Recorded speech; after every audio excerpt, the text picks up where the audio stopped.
नमस्कार, मैं हूं अविंद्र आशुतोष। आपका बहुत बहुत स्वागत है हमारे खास कार्यक्रम छू लो आसमान में। इस शो का मकसद आप जानते हैं कि वो कलाकार जो आकाश छूने की हिम्मत रखते हैं, साहस रखते हैं और कहीं ना कहीं उनके अंदर एक जज्बा होता है, टैलेंट होता है और यही कारण कि आकाश उनकी मुट्ठी में हो जाता है। आज आपकी मुलाकात हम एक ऐसे शख्स से कराने जा रहे हैं, कैसे कलाकार से कराने जा रहे हैं जिनको आप देखेंगे, जिनसे आप मिलेंगे तो आपको कहना पड़ेगा वाह, कलाकार हो तो ऐसा। हमारे साथ हैं जयंती माला जी और राजेश मिश्रा जी। जयंती जी आपका बहुत बहुत स्वागत है। राजेश जी आपका भी बहुत बहुत स्वागत है। जयंती माला का मतलब ही होता है कथक नृत्य और राजेश जी का मतलब होता है अभिनय और साथ ही साथ पत्नी को संभालने की जो जिम्मेदारी होती है बहुत अच्छे तरीके से आप निभाते हैं। फिल्मों में विलन का काम करते हैं लेकिन घर पर आप विलन तो नहीं रहे। विलन कौन रहता है घर पे?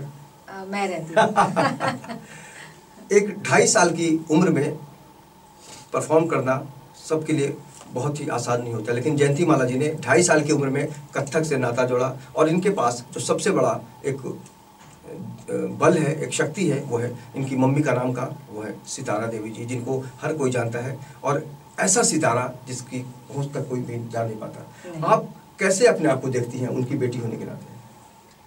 उनकी बेटी होने के नाते तो मैं कम, उनके शिष्य होने के नाते मैं ज़्यादा, क्योंकि मम्मी के साथ मेरा ऐसा व्यवहार था, मम्मी का मेरे साथ में, कि बेटी का अनुशासन में बहुत थी वो। तो डांस सिखाती थी तो अपनी बेटी जैसे लाड प्यार करके नहीं, जैसे डांटना मारना वो सारा कुछ उनका ट्रीटमेंट रहता था। तुम रियाज नहीं करोगी तो तुमको खाने नहीं दूंगी, ये नहीं मिलेगा, वो नहीं मिलेगा, तुम्हें झाड़ू पोछा ही करवाती रह जाऊंगी, तुम्हें फिर बर्तन मांजो, तुम शादी कर, तुम्हारा शादी करवा दूंगी। यानी छोटी छो, हमें पता भी नहीं कि शादी क्या होता है, तुम्हारे ऐसे करूँगा, मतलब डांट डपट से सिखाया उन्होंने, अनुशासन से। मगर रात को जब हम सो जाते थे तो गरम दूध में मलाई वलाई डाल की मम्मी की भूमिका, हाँ, वो आती थी और पिलाती थी हमें। तो हम सोचते थे ये कैसी माँ है हमारी, तो दिन भर तो हमें प्रयास के लिए, डांस के लिए इतना डांटती हैं और सब करती हैं और रात को कितने प्यार से करती हैं, बड़ा प्यार करती थी और गले में बीज लेती थी। बोलती देखो तुमको मैं इसलिए करती हूँ कि मैं देखती हूँ कि मेरी परंपरा को तुम ले जाओगी आगे, इसलिए मैं तुम्हें ज़्यादा डांटती हूँ बेटा, मगर तुम रियाज पे ध्यान दो, रियाज पे ध्यान दो। तो बच्चे थे उस समय समझ नहीं पाते थे कि क्या परंपरा, क्या चीज़ है, मगर वो बाद में वो जो घर कर लिया मुझे, और आज मैं उन्हीं के रास्ते चल रही हूँ और चाह रही हूँ कि उनकी सारी मुरादें मेरे थ्रू जो बाकी रह गई थी उनकी, मैं पूरा कर सकूँ। लेकिन 2.5 साल की उम्र में आपने परफॉर्म किया, वो आपको बाद में कब एहसास हुआ कि आपने परफॉर्म किया था? सुनी सुनाई बातें लगी, सुनी होंगी आपने कि हाँ, तुमने बहुत छोटे में परफॉर्म किया था। हाँ, वो तो है, क्योंकि यही लोग बताती थी कि मैं अक्सर जब छोटी थी, यही 2.5-3 साल की जब भी थी, तो उस वक्त मैं बैठी नहीं रहती थी। इन लोगों का नाच गाना देख के मेरे एकदम बदन में जैसे बिजली लग जाती थी, करंट जैसे छू गया, बस मैं नाचती रहती थी। इन लोगों को डर लगा रहता था कि ये कहीं स्टेज में ना आ जाए। जब प्रोग्राम में साथ में, पहले तो ऐसा था, होता था ना कि माँ बहुत बड़ी स्टार है तो ऐसा नहीं कि बच्चे दाई के साथ घर में बैठे हुए हैं, बच्चे भी जा रहे हैं उनके साथ, दाई भी जा रही है, पूरा परिवार जा रहा है। जैसे कि हमारी ग्रैंड मदर हमारे साथ में गई, वो गोद में बिठा के रखी, मम्मी नाच रही। तो मम्मी जब नाच रही थी तो मैं 2.5 साल की उस उम्र में मैं देख रही थी उनका नाच। मुझे लगा कि कुछ ऐसा, उन लोग कहते हैं कि ऐसा तुम्हें ऐसा तड़प रही थी नाचने की। तो मेरी ग्रैंड मदर ने कहा कि देखो तुम तड़पो तड़पो मत, चुपचाप बैठी रहो, तुम्हारा नाच होगा, अभी नहीं होगा तुम्हारा नाच, होगा तुम्हारा नाच। अच्छा ठीक है, तो हम सो गए। जब मम्मी का डांस खत्म हो गया और हम सो गए तो उठे जब कि हमारा कब होगा, हमारा कब होगा डांस भाई? अरे है तुम्हारा बाकी, अभी तो इंटरवल हुआ है, अभी मेरा डांस खत्म हुआ है मगर इंटरवल हो तुम्हारा है। तो मुझे वो कृष्ण बना के, और झांसी में ठंडी का वक्त, ये दिसंबर की कड़ाके की सर्दी, अब मैं और 30 साल पीछे जाऊं तो कैसा होगा माहौल, होगा सब, क्या हाल होगा, 30 नहीं और भी ज्यादा ही होगा। तो उस समय क्या हाल होता, अगर ठंडियों का मौसम बहुत अच्छा होता था, बहुत कड़ाके की सर्दी होती थी, उस वक्त उन्होंने मुझे पूरा बदन नंगा, यानी एक कलाकार के अंदर जब कैरेक्टर घुस जाता है तो वो मौसम भूल जाता है। हाँ मौसम, हाँ 2.5 साल की उम्र में मुझे क्या पता, वो ठंडी लगी रही होगी, उन्होंने फूलों से मुझे सजा। नकली एक्टर होगा वो तो महसूस करेगा, कांपेगा। लगता है राजेश जी आप? बिल्कुल। आप कैसे देखते हैं? आपके जीवन में बहुत बड़ी उपलब्धि है जयंती माला जी, आप दोनों की पहली मुलाकात कब और कैसे हुई, किन परिस्थितियों में? अरे वाह मैं पता नहीं क्यों डांस मुझे अच्छा लगता था और अचानक इनका परफॉर्मेंस देखा तो वो और अच्छा लगा। तो हम लोग बिहार के हैं तो फिर हमने सोचा कि अच्छी लग रही है तो फिर वही मुलाकात हुई कोई शो में ही और अच्छी मुलाकात हुई जो आज तक निभ रहा है। बिल्कुल। अरे ये क्यों नहीं कह रहे हैं कि जो हम लोग डांस ड्रामा रामायण हाँ। के साथ में मिल के किए थे हम लोग ने। और उसके बाद क्या हुआ कि मैं थिएटर से हूँ और ये बनारस घराना, लखनऊ बनारस लखनऊ घराना है। तो मैंने कहा कि केवल तुम ही नाचती रहोगी कि मैं भी एक्टिंग करूंगा। तो हम लोगों ने मिल के एक रामायण डांस ड्रामा बैले बनाया जिसमें कि मैं रावण का रोल किया और ये सीता बन रही थी और उसमें बहुत सारे लोग भी। घर में राम, स्टेज पर रावण ये माहौल, तो वो माहौल बहुत बढ़िया बना और वो रामायण शो हमने बहुत किया। और आपको क्या बताऊं, सितारा देवी का एक ही आदमी लड़का स्टूडेंट होगा जो मैं हूँ। मम्मी ने हमारे ऊपर हाथ रख दिया, उन्होंने मुझे थोड़ा बहुत सिखाया, ज्यादा तो नहीं सीखा मैं लेकिन थोड़ा बहुत सिखाया और मैं शिव तांडव करता हूँ और अच्छा कर लेता हूँ। और मम्मी ने भी देखा और तारीफ करती है मेरी कि एकदम सही लग रहे हो तुम, जो रोल तुम कर रहे हो। क्रेडिट आपको जाता है? हाँ क्या पता, मुझे तो लगता है मम्मी की डांस डायरेक्शन आप करती हैं? हाँ, डांस डायरेक्शन तो मैं करती हूँ क्योंकि रावण का वो वाला श्लोक है। कभी डांटती वाटती भी है सेट पे? कभी सेट? हाँ, डांटती है। जब मैं वो रहती हूँ डांस मास्टर तो फिर तो डांट। वहाँ पे तो पत्नी का रोल नहीं? नहीं, मैंने कहा वो चुपचाप रहता हूँ, गुरु शिष्य। हाँ, शिष्य रहे न रहे तो शिष्य तो हमारे यहाँ ऐसा होता है, अगर किसी बड़े के आप शिष्य बन गए हैं तो हम लोग फिर उसको गंडा नहीं बन देंगे। फिर हमारे शिष्य नहीं, हम मास्टर हो सकते हैं, गुरु नहीं हो सकते। तो गुरु तो मम्मी इनकी थी तो उस वजह से हम गुरु तो नहीं बनते मगर मास्टर जरूर रहते हैं कि भाई अभी ये मेरा कोरियोग्राफी मत खराब करो, ऐसे हाथ तो ऐसे ही उठाना होगा, ऐसे पैर तो ऐसे ही उठाना होगा। बिल्कुल। और जब एक बच्चा बड़ा हो जाता है, जिस तरह से 2.5 साल की उम्र में परफॉर्म किया, उसके बाद जाहिर है जब पहली बार आपने होश में शो किया होगा, वो कैसा मंजर था? 5 साल की उम्र में। अच्छा। तब मुझे आ गया था, एहसास था कि मैं परफॉर्म कर रही हूँ। 3 घंटा नाचती थी ना, तो हमारी तारा आंटी जो मेरी प्रथम गुरु है, वो मम्मी की सबसे बड़ी बहन, मेजोली बहन तारा देवी जो गोपी किशन की माँ, वो मेरी प्रथम गुरु। उनसे मैंने बहुत ट्रेनिंग ली। तो 3 घंटा वो नचाई। तो 5 साल की उम्र के यही मैंने नाचा था सम्मुखानंद हॉल में, और वो था गोपी भैया का ही शो था। तो गोपी भैया मतलब गोपी किशन जी की बात करें तो गोपी भैया को बोली, हम कलकत्ते में रहते थे उनके साथ, तो मम्मी टूर में रहती थी तो अपनी बहन को बोला था कि इसको संभालो, उसको सिखाओ। तो हम कलकत्ते से आए यहाँ सम्मुखानंद में, पहले तो नटेश्वर में ठहरे, उसके बाद शो में आ गए। तो तारा आंटी ने बोला भाई देखो तुम्हारा प्रोग्राम है, तुम्हें यहाँ पे डांस करना है और ये गोपी का प्रोग्राम है, बनारसी बोलती थी, गोपी का प्रोग्राम है, तुमको बस थोड़ा सा टाइम मिला है, बस तुम नाच लेना। बोला अच्छा ठीक है। गोपी भैया का प्रोग्राम है, इंटरवल हुआ भाई, इंटरवल के बाद फिर से कर्टन ऑन होगा, ये जयंती माला को नचा देना, बेबी जयंती माला उस वक्त मेरा नाम था। तो मैं नाचने गई तो पब्लिक ही नहीं छोड़ रही है। 3 घंटे मैंने नाचा। ओह माय गॉड, 5 साल की उम्र में? हाँ, 3 घंटे बहुत बड़ी बात है, बहुत बड़ी बात है। तो गोपी भैया ने बोला अब मेरा डांस इंटरवल के बाद अब नहीं होगा, 3 घंटे होएगी। आके गोपी भैया गोद में उठाए और बहुत प्यार किए, बहुत प्यार किए। गोपी किशन जी से भी मैंने थोड़ा बहुत सीखा है। मम्मी का क्या रिस्पॉन्स था उस परफॉर्मेंस के बाद जब उनको पता चला कि आपने 3? बहुत खुश हुई। वो तो चाहती थी ना ये सब की ये इसमें ही करियर बनाए। वो चाहती थी कि उनका जो बागडोर है कोई संभालने वाला हो, क्योंकि बड़ी अनुशासन वाली थी ना, शागिर्द तो ज्यादा पचा नहीं सकते थे ना उनके अनुशासन को। अच्छा, दुनिया के कई मुल्कों में आप गई हैं परफॉर्म करने जी। अगर हम बात करें वहाँ के लोगों की जो रिस्पॉन्स देते हैं, तो कैसा रिस्पॉन्स मिलता है उनका? बहुत अच्छा, बहुत अच्छा। अभी हम लोग लंदन गए थे तो लोगों ने जब देखा तो वो जो डांस और कोई दूसरा करके दिखाते हैं तो उनको ये चेंज समझ में आया कि सितारा देवी क्या नाचती थी और ये जो नाची उसका एक रूप मैंने देखा। इतनी तालियां, शायद वो वीडियो है हमारे पास, मैं दिखाऊंगा। तो मुझे लगा कि और ये हिंदी में हो रहा है, सब अंग्रेज आए हुए थे लेकिन ये कथक हिंदी में हो रहा था और वाह वाह निकल रहा था, लोगों से वाह वाह निकल रहा था। तो ये चीज मैं पहली दफा देखा और तब मुझे समझ में आया कि ये म्यूजिक क्या चीज है, रिदम क्या चीज है, जो कि आदमी को अंदर से वाह निकालता है। वैसे नाचती बहुत अच्छा है, अब मैं इनका हस्बैंड हूँ इसलिए नहीं, सही में नाचती बहुत अच्छा है। और इनका डांस देख के कोई भी आदमी का नजर उसमें टिकेगा। और वो आदमी बोलते हैं अभी कि कथक बहुत डल हो गया, ये हो गया, तो मैं कहता हूँ कम से कम एक बार जयंती माला का डांस देख लो। अगर आप इसका डांस देख लिए और आप कथक को हमारी सोच, हमारा जो संस्कार है उसमें भी तो मिलावट हो रही है। आज जो हम नृत्य देख रहे हैं फिल्मों में, बाकी जो स्टेज पे जो परफॉर्मेंस देखते हैं, हाँ वो आप इस तरह का डांस देखती हैं तो कैसा महसूस करती हैं? मुझे बचकाना लगता है कि क्या कर रहे हैं ये लोग अपने कल्चर का, मतलब मटिया मेल ना करें, कुछ क्रिएशन करके कुछ अच्छा चीज प्रेजेंट करें तो अच्छा। आपके दिमाग में तो यही चलता होगा कि काश मैं इसको थोड़ा ठीक कर देती। हाँ लगता है ना कि ये लोग कम से कम मुझसे कंसल्ट कर लें, तो मुझसे पूछ रहे थे, मैं बता दूं ये जो कर रहे हो तो ऐसे कर लो वैसे कर लो। लगता है क्योंकि हमारा कल्चर, गुस्सा भी आता होगा ना? गुस्सा भी आता है मगर कुछ कर नहीं सकते, बस यही है।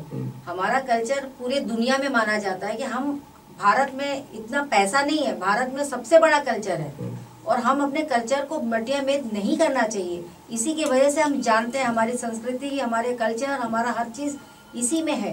इससे हम पूरे दुनिया में राज्य करे थे और करेंगे। आज योगा देखिए कहाँ पूरा देश कर रहा है, सब कोई कर रहा है, पूरा दुनिया कर रहा है। उसी तरह ये क्लासिकल नृत्य भी वैसे ही है, ये योगी जैसा है। कथक जो है वो भी एक तरह का योग है, दुनिया भर की मुद्राएं हैं। तभी तो सितारा देवी जी ने 95 साल की उम्र तक नृत्य किया। हाँ बिल्कुल किया। आपको क्या लगता है कि आप कितनी उम्र तक मतलब सक्रिय रहेंगे? अब पता नहीं, भगवान जब तक ले जाए। कुछ तो सोचा होगा ना उम्र? अभी तक तो हम कर रहे हैं, अब मेरी उम्र क्या होगी? राजेश जी आप क्या बोलेंगे? नहीं, कितनी उम्र तक इनको? जब तक चाहेंगे 100 साल तक कम से कम। अब पता नहीं 100 साल जब जिंदा तक रहेंगे तब तक स्टेज तो छोड़ेगी नहीं, ये तो करेगी। अब मेरा और मैं करवाता रहूंगा। मेरा मन तो वैसे ही रहता है कि मैं स्टेज करती रहूं। आपने जैसे बोला कि मैं करवाता रहूंगा, तो क्या लगता है कि वाकई एक पावर चाहिए इंसान को, एक सपोर्ट चाहिए? हाँ बिल्कुल चाहिए। पति को पत्नी का चाहिए, पत्नी को पति का चाहिए, बिल्कुल चाहिए। और दर्शकों की जो सोच है आज की तारीख में, जो नए नए ऑडियंस, युवा पीढ़ी है, उनके अंदर किस तरह का भाव देखती हैं आप जब परफॉर्म करती हैं? तो नहीं, बड़े खुश होते हैं वो लोग, बोलते हैं कि हमें सिखा दीजिए, हम आएंगे आपके पास, सीखेंगे, ये करेंगे वो करेंगे। कभी कभी कुछ नासमझ लोग भी आ जाते होंगे? आते हैं तो समझा देती हूँ मैं उनको, समझा देती हूँ, ऐसा कुछ नहीं है। ना समझ में जैसे कि जिनको जानकारी नहीं है तो उनको समझाना भी चाहिए ना, तो समझा देती हूँ। नहीं, लेकिन आप ये देखिए, जब अच्छी चीज आप दिखाते हो ना, तो आदमी कभी भी अलग वे में नहीं बात करते हैं। उनको, हमें कथक के बारे में कुछ नहीं पता, जब आए जाने तब ना, उसके पहले हमें कुछ नहीं पता था। लेकिन हम जब अच्छा डांस हो रहा होता, कोई भी अच्छा अगर नाच रहा है, जयंती माला हो, सितारा देवी हो, और कोई भी हो, अगर अच्छा नाच रहा है तो जरूर आप अप्रिशिएट करोगे। बिल्कुल, सितारा देवी, बिल्कुल नाम ही सितारा देवी का ऐसा है कि उनके नाम के साथ जो भी नाम जुड़ता है उसमें कहीं ना कहीं से प्रकाश का एक प्रस्फुटन होता है, हम लाइट को महसूस करते हैं। सितारा देवी का नाम तो आप जानते ही हैं। सितारा देवी के बाद जयंती माला, जयंती माला के बाद कौन? ब्रेक के बाद हम चर्चा ये जारी रखेंगे। देखते रहिए हमारा खास कार्यक्रम छू लो आकाश।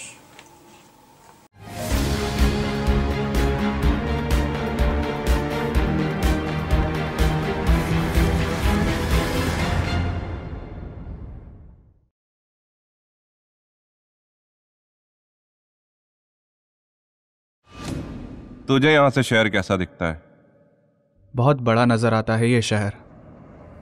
खुद को बड़ा करेगा ना तो वही शहर छोटा नजर आएगा।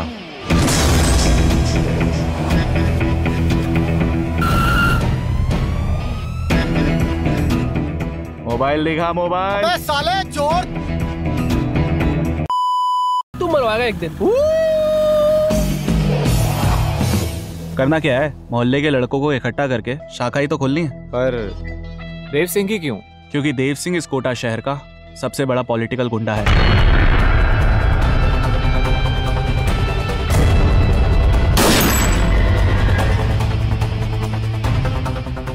भौंक।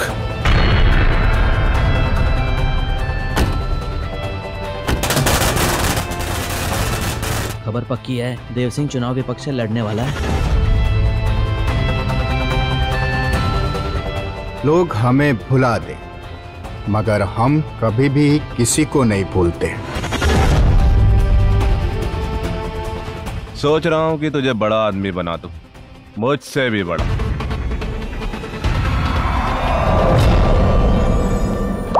नदी में पत्थर फेंकने से कुछ नहीं होता विष्णु। वो बस इतनी बड़ी नदी में डूब जाता है।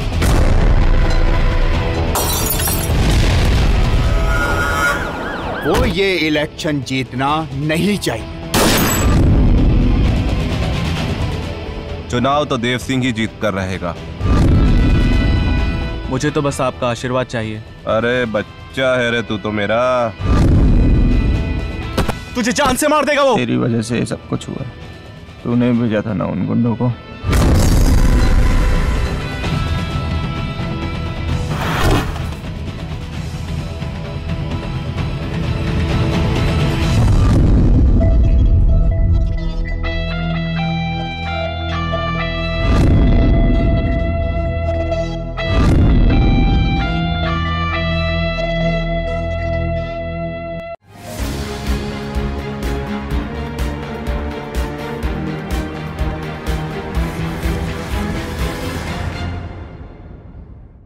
ब्रेक के बाद आपका बहुत बहुत स्वागत है। आप देख रहे हैं मेरे साथ छू लो आसमान और हमारे खास मेहमान हैं जयंती माला राजेश मिश्रा जी। इनसे बात हम कर रहे थे सितारा देवी की जो शोज होते थे उसमें किस तरह से अपने आप को कंट्रोल नहीं कर पाती थी। लोगों को लगता था कहीं स्टेज पे नहीं चढ़ जाए और राजेश जी इनकी ज़िंदगी में आए। लेकिन अब बात हम करेंगे इनकी बेटी ऋषिका की। आप दोनों को एक बार फिर से बताना चाहूँगा कि आज का जो दौर है, आपकी बेटी भी आज की है। हाँ, बिल्कुल। उनके ऊपर कितना असर पड़ा है आपके आज संस्कार का? इतना पड़ा है कि जब 3.5 साल की थी, हरे कृष्णा में मैं जा रही थी शो करने। ये हरे कृष्णा स्कॉन है ना यहाँ पे जुहू में, तो वही मैं शो करने जा रही। रिहर्सल मेरा बहुत दिन से चल रहा था, तो इसको मैं पूछती तो कृष्णा बनेगी कृष्णा, तो कहा नहीं मुझे सब आता है, मैं कृष्णा तुम सिखाओगे मैं नहीं बनूंगी, ऐसे बोलती थी और भाग जाती थी। मैं बोली इसको इंटरेस्ट नहीं है। मैंने दूसरों को बना लिया, और जब दूसरों को बना लिया लास्ट मोमेंट में बोलती कि मैं बनूंगी, मैं राधा बनूंगी इसके साथ में, मुझे नचाओ। मैंने बोला अभी आज तो मेरा प्रोग्राम है, तुम कैसे सिखाऊंगी। बड़ा झंझट हुआ। मैं तो अपनी बहन मेरी फॉरेन में सेटल है प्रियमाला, जो मेरे साथ नाचती थी, तो मैंने कहा इनको संभालो, मैं जा रही शो में। मैं चली गई और वो प्रियमाला को ऐसी जान खाई कि वो वहां पहुंच गई, शो में पहुंच गई, स्टेज में, और मेरा सीन चल रहा है कि मैं पानी भर के और मक्खन लेके, ऐसे यशोदा का सीन चल रहा है, और कृष्णा ऑलरेडी मेरा रिहर्सल में हो चुका था। ये राधा के गेटअप में आके और स्टेज में जैसे मैं मारने जाती हूँ कृष्ण को, दौड़ के आती है, मत मारो कृष्ण को, ये तो मेरा कन्हैया है। लो डांस करने लगी, और उसके साथ इतना डांस की बिन बताए, देखती थी बिन बताए, इतना नाची ना, पूरा हरे कृष्णा जय बोल राधे कृष्ण की जय हो। सारी ऑडियंस स्टेज पे आ गई। मैं तो डर गई कि मेरा बच्चा कोई लिए ना जाए। उनको लेके मैंने बोला हाँ हो गया, बहुत बहुत बहुत बहुत धन्यवाद। इस तरह से इसकी एंट्री हुई। राजेश जी, आप मानते हैं कि वाकई जब टिप्स मिलता है किसी बच्चे को, सितारा देवी जी ने काफी टिप्स दिए ऋषिका को, उसका ये असर होगा कि विदाउट प्रैक्टिस सीधा परफॉर्म? हाँ, क्या है कि उनके खानदान, जैसे बोलते हैं ना कि खानदानी है, विरासत से मिला हुआ चीज, तो वो बात अब मुझे 11वीं पीढ़ी, अब मुझे सही लगता है, क्योंकि ये लोग 11वीं पीढ़ी है, तो वो सीखे ना सीखे। हमारे यहाँ कितने स्टूडेंट आते हैं लेकिन वो कुछ प्रैक्टिस नहीं करती है, लेकिन वो जब करेगी डांस तो आप सबको पीछे छोड़ देंगे। ऑब्जर्वेशन। हाँ, और बचपन से उसी में रहा ना, वो सैटरडे संडे क्लास में करती थी। बाकी फिर मम्मी के साथ 10 साल उसके बहुत रहे साथ में, 3-3, 4-4 बजे तक मम्मी के साथ रहे। मम्मी उसको टिप्स देती थी, ऐसी मुद्रा, ये अंग, ये फलान, ये टिका, बहुत सिखाती भी। मैं हर गर्मी में मम्मी के पास छोड़ देती थी, 1.5-2 महीना वहीं। आप चाहेंगे कि आप जो बहुत परफॉर्म करती हैं, कुछ खास ऐसी कुछ मुद्राएं हैं जो बहुत प्रिय है आपको, जो आपको मतलब? हाँ है ना, ये आँखों के द्वारा कथक जरूर दिखाइए। अच्छा ठीक है। ये मैंने अपने बेटी ऋषिका को भी सिखाया है, वो भी करती है। एक तोड़े के बोल है, छोटा सा है वो, मगर रिदम में बंद है, तो दिखाती हूँ।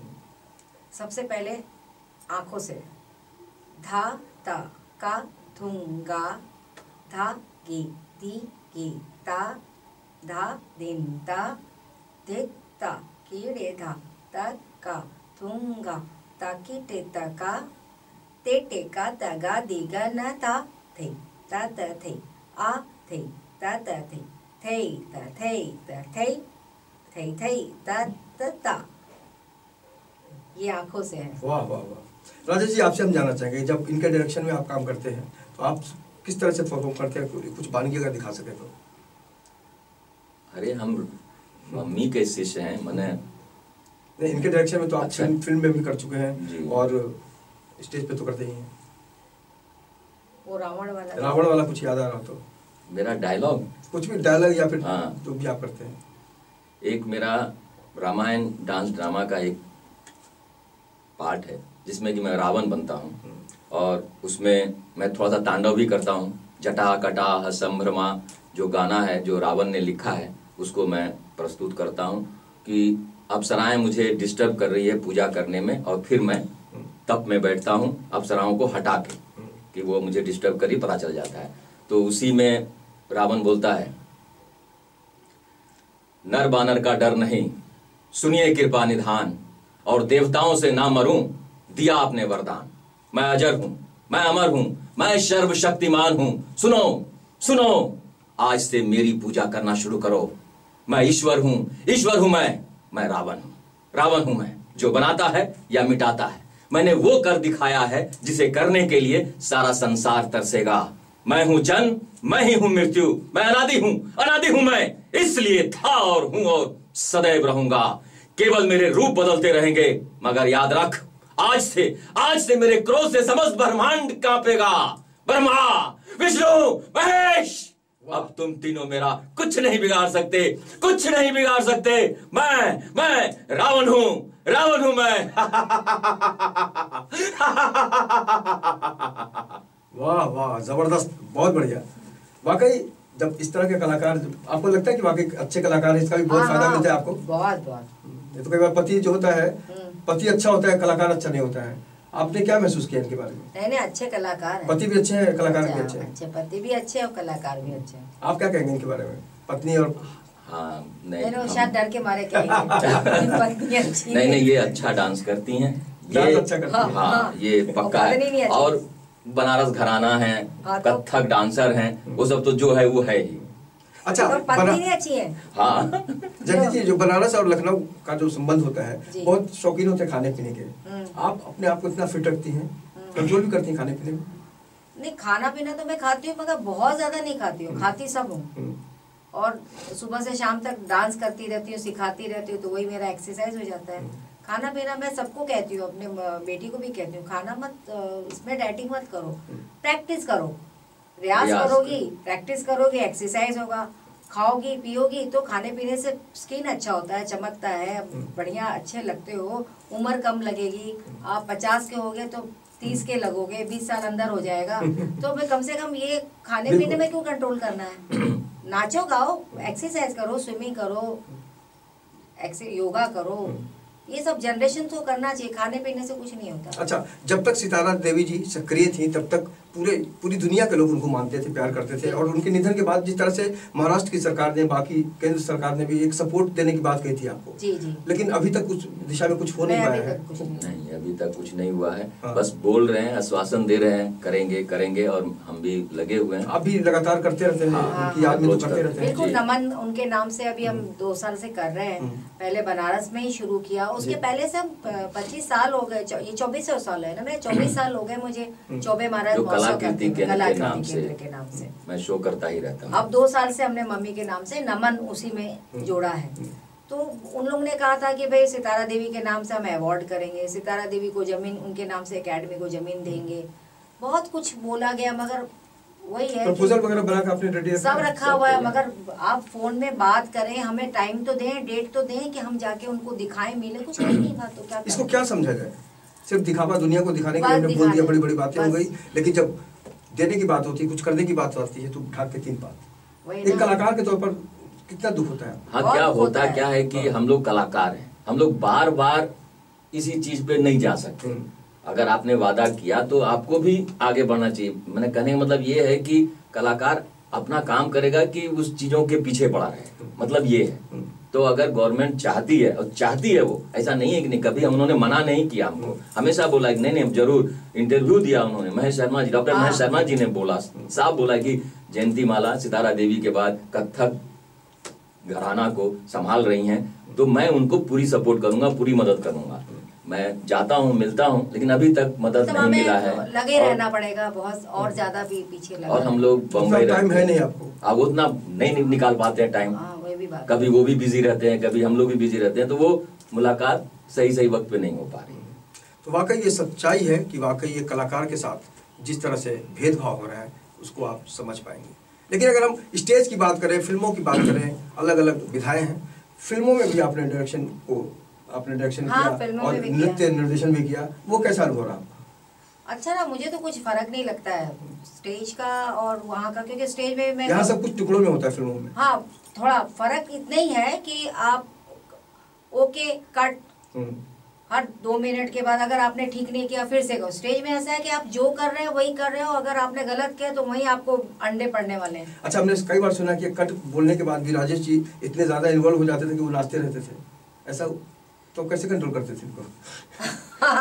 नहीं, एक फिल्म थी प्यार दीवाना होता है, जिसमें कि गोविंदा जी थे और उनके भाई साहब कीर्ति जी डायरेक्ट कर रहे थे, और इनका एक था कि आप डांस कर रही हो, तो लगा दिया कैमरा, 3 कैमरा सेटअप लग गया और डांस शुरू हो गया। अब वो कट करेंगे, माने एक बोले कि बस तुरंत खत्म कर देंगे, लेकिन पूरा डांस कर दी, उसके बाद ही कट बोल पाए कीर्ति कुमार जी। भूल गए, पता ही नहीं चला उनको कि इस तरह बोला, अरे हमने तो कट ही नहीं किया, फिर से एक क्लोजअप चाहिए। लेकिन उन्होंने 3 कैमरा सेटअप लगा रखा था, लेकिन मिल गया था वो। और अच्छा देखिएगा कभी भी प्यार दीवाना होता में पूरा इनका एक अभी जिस तरह से सितारा जी को लेकर आप लोग काम कर रहे हैं, उस पर किस तरह से रिस्पॉन्स मिल रहा है लोगों का? अभी हम सब कुछ अपने बलबूते करें कि कुछ सपोर्ट वगैरह मिल रहा है? बिल्कुल, अभी हम अपने बलबूते पे कर रहे हैं और गवर्नमेंट को भी हमने अप्लाई किया हुआ है। और अभी 24 और 25 फरवरी को हम मम्मी का नमन कर रहे हैं भवंस कल्चर सेंटर। पिछली बार भी लास्ट टाइम भी आपने, क्योंकि भवंस वाले भी हम लोग को सपोर्ट करते हैं, तो उनके साथ मिल के हम लोग ये कर रहे हैं। और मिनिस्ट्री ऑफ कल्चर भी बोला है उन्होंने कि मैं करूँगा, तो उनके लेटरबाजी बहुत होता है, जो कलाकारों को बड़ा मुश्किल काम है कि फिर से पढ़ाई लिखाई में आ जाओ, मतलब तो वो भी चल रहा है। फिर से मैं समझता हूँ कि पढ़ाई लिखाई करनी चाहिए, तो वो उनके लेटरबाजी का जवाब सवाल भी चल रहा है। शायद गवर्नमेंट भी मदद करेगी, लेकिन लगा हुआ हूँ और करना चाहिए, बोला है हम लोग लगे रहे तो फिर मदद हो जाएगी। सितारा देवी जी ने 12 घंटे का नृत्य पेश किया था, रिकॉर्ड है 12 घंटा 45। आपने कुछ सोचा उस बारे में कि आप भी कुछ ऐसा रिकॉर्ड बनाना चाहिए? मैंने अभी तक नहीं सोचा, वैसे 8-8 घंटे मैंने भी किया है। राजेश जी तो बहुत चाहते हैं कि वैसा करें। हाँ, ये चाहते हैं। बिल्कुल, अगर ये चाहें तो हम हॉल बुक कर देंगे, पूरा ऑडियंस बुक कर देंगे, सारे म्यूजिशियन वगैरह जो भी होगा हम करवा देंगे। बस ये बोल दें, हम दुनिया को दिखाएंगे इन 24 न्यूज़ की तरफ से। जब हम राजी होंगे, जब मान जाइए ना राजेश जी, आप भी मना। बिल्कुल करना चाहिए। एक उम्मीद दिलाने की कोशिश जरूर कीजिए कि वाकई आप कुछ नया देख पाएंगे। नया तो मैं हरदम करती हूँ। मैंने अभी डांस में कोई नहीं करता था, कथक में कव्वाली कोई नहीं करता था, तो मैंने कथक में सूफियाना कव्वाली में विताज महोत्सव में आगरा में मेरी प्रस्तुतिकरण हुई है। तो मैंने तो अभी शुरू कर दिया, बहुत सारे नए चीजें मैं करती हूँ, मगर मैं अपने संस्कृति से हटके नहीं, उसके साथ जमीन से जुड़ के रहती हूँ। ऐसा नहीं कि मैं वो फ्रॉक पहन के और कुछ कंटेम्पररी मिला के कथक में नाचूं, ये नहीं। बिल्कुल अपने चीजों को लेके इसको नया अंदाज, नया चीज की चीजें कथक हिट जी, कथक हिट इसीलिए है कि कथक में पूरा स्कोप है इम्प्रोवाइजेशन का। हाँ। इसलिए कथक इतना हाईलाइट है, इतने आप पसंदीदा चीज है लोगों के, क्योंकि इसमें कोई भी कलाकार अपना इम्प्रोवाइजेशन कर सकता है, लेकिन उसी दायरे में रह के, तो वो और अच्छा लगेगा। दायरे से बिल्कुल दायरे से तोड़कर जो अपनी अलग जमीन तैयार करता है, उसका नाम होता है जयंतीमाला और राजेश मिश्रा।